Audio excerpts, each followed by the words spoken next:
Hello students, vector প্রশ্নটা হচ্ছিল। ভেক্টরের আমরা যোগ শিখলাম, বিয়োগ শিখলাম, স্থানাঙ্কের সাহায্যে ভেক্টর কীভাবে বার করতে হয় সেটা শিখেছি। তার ডাইরেকশন কোসাইন কীভাবে বার করতে হয়, ভেক্টরের মড কীভাবে বার করতে হয় সেগুলো আমরা শিখেছি। যারা পরে জয়েন করলে তারা একটু দেখে নেবে আগের ভিডিওগুলো। আর কোনো সমস্যা হলে আমাকে হোয়াটসঅ্যাপে পার্সোনালি বা গ্রুপে মেসেজ করে জানাতে পারো। আজকে আমরা শিখবো ভেক্টরের গুণ। এবার নিচের ক্লাসে যখন আমরা ভেক্টর পড়ি 9-10-এ, তখন ভেক্টরে আমরা ভেক্টর স্কেলারের পার্থক্য পড়ার সময় আমরা একটা পার্থক্য পড়েছিলাম। সহজ বীজগাণিতিক নিয়মে ভেক্টরকে যোগ, বিয়োগ, গুণ ইত্যাদি করা যায় না। তাহলে সেটা তো যোগের ক্ষেত্রে আমরা দেখলাম। যোগের ক্ষেত্রে √² + b² + 2ab cos θ হচ্ছে। গুণের ক্ষেত্রে কি হচ্ছে? ভেক্টরের ক্ষেত্রে এখন থেকে ভেক্টরের ক্ষেত্রে তাহলে যেহেতু দিকও আছে, মানও আছে, তাই এমন একটা রাশি যার দুটোই আছে, তাহলে এই গুণটা একটু অন্যরকম হবে। ঠিক আছে? তাহলে ভেক্টরের গুণ দুরকম হয়, একটা স্কেলার গুণ, একটা ভেক্টর গুণ। স্কেলার গুণকে আরেক কথা বলবো ডট প্রোডাক্ট, আরেকটা বলবো ক্রস প্রোডাক্ট। তাহলে ভেক্টরের ক্ষেত্রে গুণটা কি হবে? গুণটা দুরকম হবে। একটা হচ্ছে ডট প্রোডাক্ট, প্রোডাক্ট মানে হচ্ছে গুণ ইংলিশে, তাই ডট প্রোডাক্ট। একটা হচ্ছে ক্রস প্রোডাক্ট। ক্রস প্রোডাক্ট আজকে আমরা ডট প্রোডাক্টটা শেখার চেষ্টা করবো। ঠিক আছে? ডট দুটো, তাহলে গুণ চিহ্ন দিয়ে কিভাবে লিখবো? ডট প্রোডাক্টকে প্রকাশ করা হয় ডট দিয়ে, সেই জন্য একটা ডট প্রোডাক্ট। আর ক্রস প্রোডাক্টকে প্রকাশ করা হয় ক্রস দিয়ে, গুণ চিহ্ন দিয়ে, তাই জন্য ক্রস প্রোডাক্ট। তার মানে যদি এ ভেক্টর আর বি ভেক্টরের দুটো ভেক্টর আছে, যদি আমি ডট প্রোডাক্ট করতে যাই তাহলে আমি কি লিখবো? তাহলে লিখবো এ ডট বি, এটা মানে হচ্ছে ডট প্রোডাক্ট বা স্কেলার প্রোডাক্ট। আর যদি এটা, তাহলে এটা মানে হচ্ছে ডট প্রোডাক্ট। আর যদি ক্রস প্রোডাক্ট করতে যাই তাহলে কি লিখবো? তাহলে কি লিখবো? লিখবো হচ্ছে এ ক্রস বি, ভেক্টর চিহ্ন তো দিতেই লাগবে। এবার তাহলে নাম থেকে বোঝা যাচ্ছে ডট মানে হচ্ছে ডট লিখবো, ক্রস মানে হচ্ছে ক্রস লিখবো। আচ্ছা, এবার আরেকটা জিনিস, আরেকটা নাম কি বললাম? Dot product. আরেকটা হচ্ছে স্কেলার প্রোডাক্ট।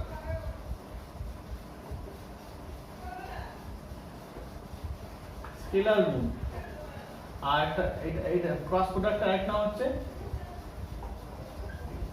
ভেক্টর গুণ। স্কেলার গুণ কেন? স্কেলার গুণ হচ্ছে এই ডট প্রোডাক্টকে স্কেলার গুণ বল। স্কেলার গুণ এই জন্য যে ডট প্রোডাক্ট করলে যে রেজাল্টটা পাওয়া যায় সেটা একটি স্কেলার রাশি হয়। আর ক্রস প্রোডাক্টের ক্ষেত্রে বোঝা যাচ্ছে ক্রস প্রোডাক্ট করলে যে এন্ড রেজাল্টটা পাবো সেটা হবে একটা ভেক্টর রাশি। তাহলে তার মানে কি দাঁড়াচ্ছে? একটা ভেক্টরকে আরেকটা ভেক্টর দিয়ে গুণ করলে নট নেসেসারি যে ভেক্টরই একটা তৈরি হবে, একটা স্কেলারও তৈরি হতে পারে, একটা ভেক্টরও তৈরি হতে পারে। যদি স্কেলার তৈরি হয় সেই ধরনের গুণকে আমরা বলবো স্কেলার প্রোডাক্ট। যদি ভেক্টর তৈরি হয় তো সেই ধরনের গুণকে আমরা বলবো ভেক্টর প্রোডাক্ট বা ক্রস প্রোডাক্ট। ঠিক আছে? তাহলে এবার ডট প্রোডাক্টটা কিভাবে করে সেটা আমরা দেখা। এটা গেল জেনারেল একটা ডট প্রোডাক্ট আর ক্রস প্রোডাক্ট কি ধরনের। এবার ডট প্রোডাক্টটা কিভাবে করে, অঙ্কের মাধ্যমে কিভাবে করে সেটা আমরা দেখার চেষ্টা করব। আচ্ছা, এবার আমরা দেখবো ডট প্রোডাক্টটা কিভাবে করা যায়। ঠিক আছে? তাহলে দুটো যদি ভেক্টর থাকে, সাপোজ এ একটি ভেক্টর এবং বি একটি ভেক্টর, দুটোর মধ্যে ডট প্রোডাক্ট করার চেষ্টা করছি। তাহলে A dot B, A dot বির ভ্যালু কত হবে?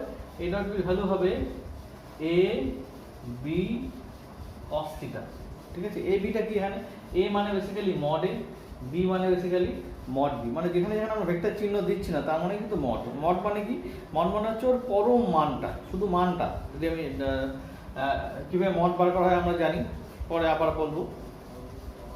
তাহলে এ ডট বি মানে এবি cos θ। থিটাটা কি? থিটা হচ্ছে এ আর বি এর মধ্যবর্তী কোণ।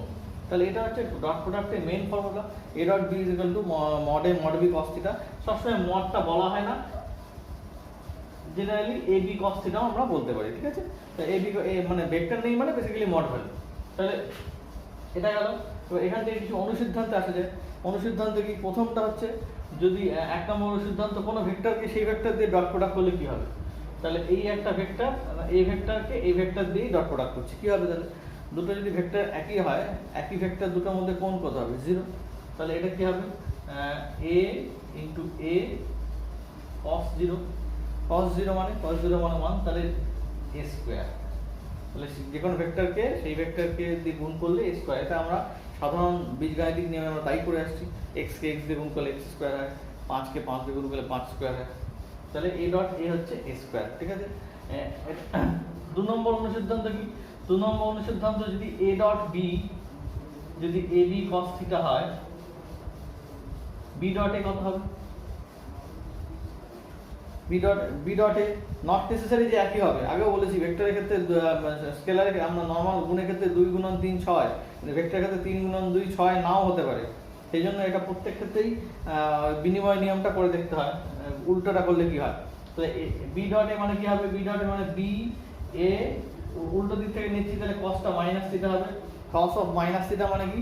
Plus cos theta. তার মানে এটা কি দাঁড়াবে? তার মানে এটা দাঁড়াবে বি এ cos থিটা। তার মানে এই দুটো সমান। তার মানে কি? তার মানে কি?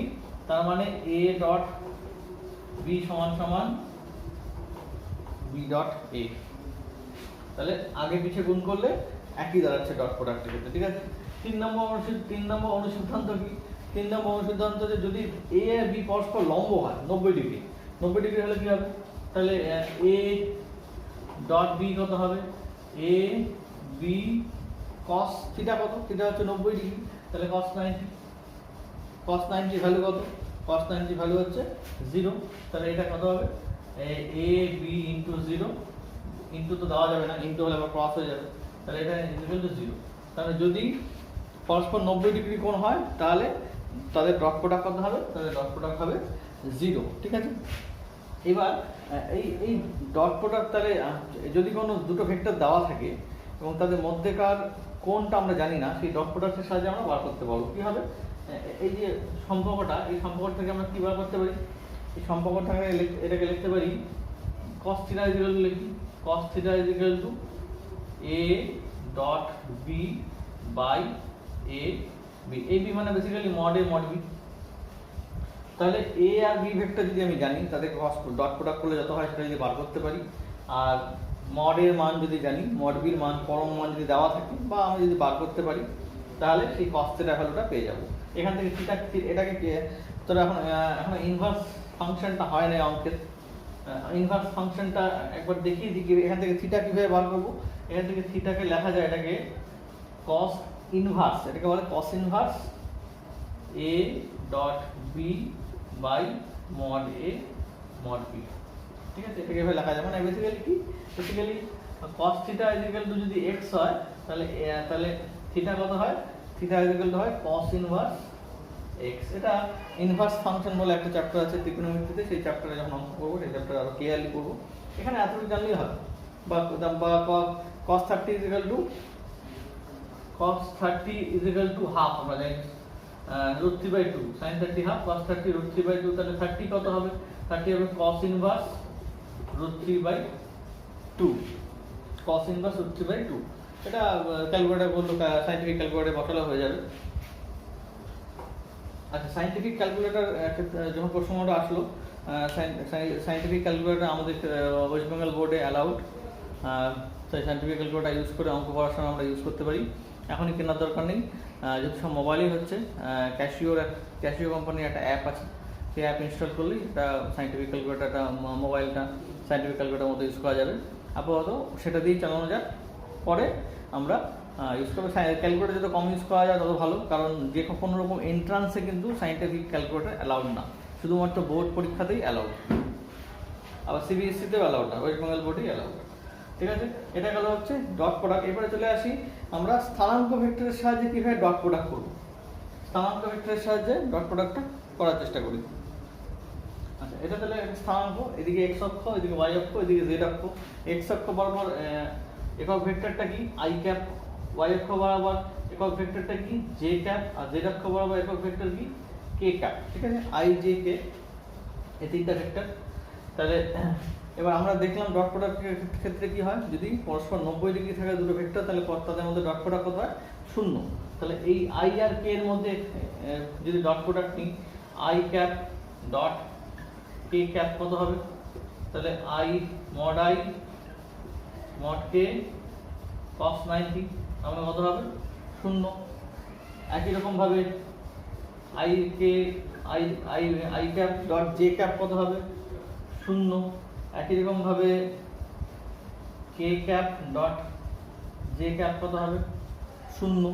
তার মানে পরস্পর যে কোনো যদি এই দুটো ভেক্টরের মধ্যে ডট প্রোডাক্ট করি তাহলে কত হবে 0। আবার উল্টো হবে যদি এই ভেক্টরগুলোর মধ্যে নিজেদের মধ্যে ভ্যালুটা বার করতে যাই তাহলে I cap dot I cap কত হবে এ ডট এ কত এ স্কোয়ার, তাহলে আই ডট আই কত আই স্কোয়ার। আই মানে কি একক ভেক্টরের ভ্যালু কত 1, তাহলে এটা কত হবে 1, তাহলে আই ডট আই হচ্ছে 1। একই রকম জে ডট জে কত 1, একই রকম কে ডট কে কত 1। তার মানে একই রকম জিনিসগুলোর যদি ডট প্রোডাক্ট হয় স্থানাঙ্ক ভেক্টরের ক্ষেত্রে I dot I J dot J K dot K তাহলে কত হবে 1। আর যদি অন্য ভেক্টরগুলো একই বাদ দিয়ে যে কোনো ভেক্টরের সাথে ডট প্রোডাক্ট হয় I dot J I dot K K dot J তাহলে কত হবে 0। ঠিক আছে, তাহলে এটা মনে রাখবে আই ডট অন্য রকম হলে 0 আর একই রকম হলে হবে 1। ঠিক আছে, এটা ইউজ করে আমরা স্থানাঙ্ক ভেক্টরের সাহায্যে কিভাবে ডট প্রোডাক্ট করা যায় সেটা আমরা দেখব। যেমন এ একটি ভেক্টর, এবার এটাকে কম্পোনেন্ট দিয়ে লিখি। সাপোজ এক্স কম্পোনেন্ট ভ্যালু হচ্ছে X I cap plus A Y J cap plus A Z K cap. X A Y A জেডটা কি সহগ বা স্থানাঙ্ক। স্থানাঙ্ক মানে এটা এক্সাম্পল হিসেবে আমি যদি বলি একটা স্থানাঙ্ক যদি হয় 2 3 4, তাহলে 2 3 4টাকে কি লিখতে পারি 2 I cap plus 3 J cap plus 4 K cap. ঠিক আছে, তার মানে এক্ষেত্রে এটা হচ্ছে এক্স, এটা এ ওয়াই, এটা এ জেড। ঠিক আছে, এটা একটা জেনারেল ফর্মুলা হিসেবে আমরা বার করার চেষ্টা করছি। একই রকম যদি বি হয় তাহলে বিটাকে ধরি B X I cap plus B Y J cap plus B Z K cap. তাহলে এই দুটো ডট প্রোডাক্ট করলে কি হবে, ডট প্রোডাক্ট দুভাবে করতে হবে। তাহলে একটা লিখতে পারি এ ডট বি, এটা একবার লিখতে পারি এ বি কস থিটা বা মড বি কস থিটা, এটা তো লিখতে পারি। এটা প্রথমেই আমরা ডট প্রোডাক্টের মেন ফর্মুলা। আর যদি স্থানাঙ্ক ভেক্টর এরকম দেওয়া থাকে তাহলে আমরা এভাবে না করে অন্যভাবেও করতে পারি। কিভাবে সেটা, এটা হবে তাহলে A X I cap plus A Y J cap plus A Z K cap dot B X I cap plus B Y J cap plus B Z K cap. তাহলে তিন সংখ্যার গুণ আমরা যেভাবে করেছি, এটাকে এটা দিয়ে গুণ করবো, এটাকে এটা দিয়ে গুণ করবো, এটাকে এটা দিয়ে গুণ করবো, আবার এটাকে এটা দিয়ে গুণ করবো। এখন তাহলে 3 থেকে 9টা আইটেম হবে। কিচ্ছু অত বড় কিছুই হবে না, দেখে মনে হচ্ছে বড় হবে। আমি মুখোমুখি করবো। এটার সঙ্গে যখন এটা গুণ করবো আই ডট আই কত হবে আই স্কোয়ার মানে 1, তাহলে এটা কি হবে এ এক্স বি এক্স। আবার এটার সঙ্গে যখন এটা গুণ করবো তাহলে A X B Y I dot J কত কি বলছিলাম I dot I J dot J K dot K বাদ দিয়ে বাকি সব 0। তাহলে এটার সঙ্গে যখন এটা গুণ করবো আই ডট জে 0 হয়ে যাবে, এটার সঙ্গে যখন এটা গুণ করবো আই ডট কে 0 হয়ে যাবে। তাহলে কি হবে বাকি কম্পোনেন্টগুলো 0 হয়ে যাবে। একই রকম এটা দিয়ে যখন এটাকে গুণ করবো 0 হবে, কিন্তু শুধু এটাকে যখন জে কে গুণ করবো সেটাই থাকবে জে ইন্টু জে 1। তাহলে এটা হবে এ ওয়াই বি ওয়াই আর প্লাস এটা দিয়ে যখন এই তিনটাকে গুণ করবো শুধু এ জেড কম্পোনেন্টটা থাকবে এ জেড বি জেড। তাহলে এ ডট বি সমান সমান A X B X plus A Y B Y plus A Z B Z. ঠিক আছে, এটা গেল। তাহলে আরেকটা ফর্মুলা, এটা যদি আমরা কি লিখতে পারি তাহলে এ বি cos থিটা। ঠিক আছে, তাহলে এখান থেকেও আমরা cos থিটা ভালোটা বার করতে পারি। cos থিটা কত হবে by A B. A B মানে কি মডে মানে কোনটা, এখানে মডে কত হবে যাদের মনে নেই আবার বলে দিচ্ছি। মডে কত হবে, মডে হবে root over of A X square plus A Y square plus A Z square, সহগগুলো স্কোয়ারের যোগফল। একই রকম ভাবে মড বি কত হবে root over of B X square plus B Y square plus B Z square. ঠিক আছে, এটা হলো বেসিক থিওরি। এবার আচ্ছা একটা এক্সাম্পল করে দেখাই, এক্সাম্পল করলে সুবিধা হবে, তাহলে বুঝতে সুবিধা হবে।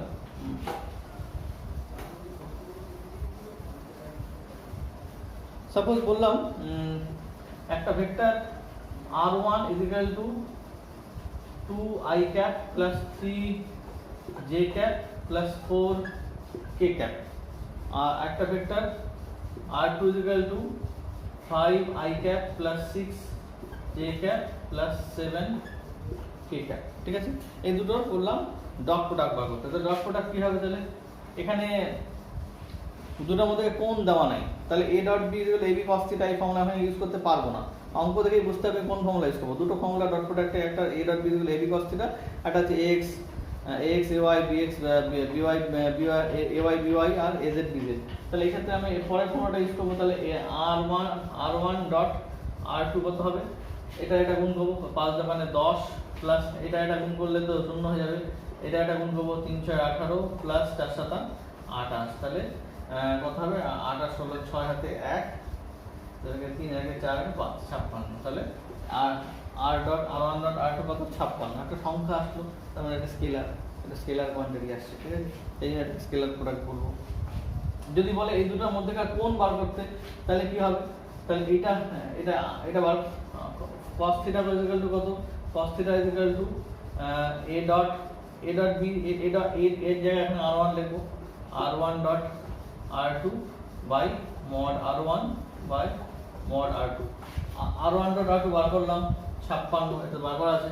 mod r1 কত, mod r1 হচ্ছে 2 square plus 3 square plus 4 square into mod r2 কত 5 square plus 6 square plus 7 square.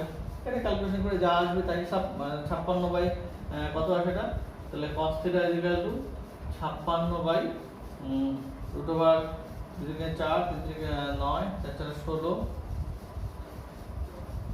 4 plus 9 plus 16 আর এটা 25 প্লাস 36 প্লাস 49 যা আসবে সেটাকে cos ইনভার্স করে নিয়ে লিখতে পারি। ঠিক আছে, এইভাবে আমরা অঙ্কগুলো করব। ঠিক আছে, ডট প্রোডাক্ট তাহলে আগে তোমরা দেখে নাও। আচ্ছা, ডট প্রোডাক্ট কোন ক্ষেত্রে ইউজ হয়, যেমন আরেকটা এক্সাম্পল দিই তাহলে আরো ক্লিয়ার হবে। ডট প্রোডাক্ট যেমন ছোটবেলা নিজে ক্লাসে পড়ছি, কার্য একটি কি, কার্য একটি স্কেলার আছে। কেন, কার্য সমান সমান কি, বল গুণন সরণ। গুণন এটা লেখা যাবে না, গুণ আর লেখা যাবে না, কারণ কি এটা ক্রস হয়ে যাবে। তাহলে বল কি ভেক্টর রাশি, সরণ কি ভেক্টর রাশি, দুটো গুণ করছি, গুণ করে কি পাচ্ছি, কার্য স্কেলার রাশি। তার মানে কি গুণ হবে, স্কেলার গুণ। তার মানে বল যদি f হয় আর সরণ যদি s হয়, কার্য যদি w হয়, w equal f dot s। এইদিকে কিন্তু আর ভেক্টর হবে না, কারণ কি কার্য একটি স্কেলার রাশি। তাহলে এই বল আর সরণ যদি ক্রস ডট প্রোডাক্ট করি তাহলে কি পাবো আমরা কার্য পাবো। ঠিক আছে, তাহলে এইসব ক্ষেত্রে ডট প্রোডাক্ট ইউজ হচ্ছে। ঠিক আছে, এতটুকু পড়ো, তবে এখান থেকে কালকে অঙ্ক পাওয়া হবে। Thank you.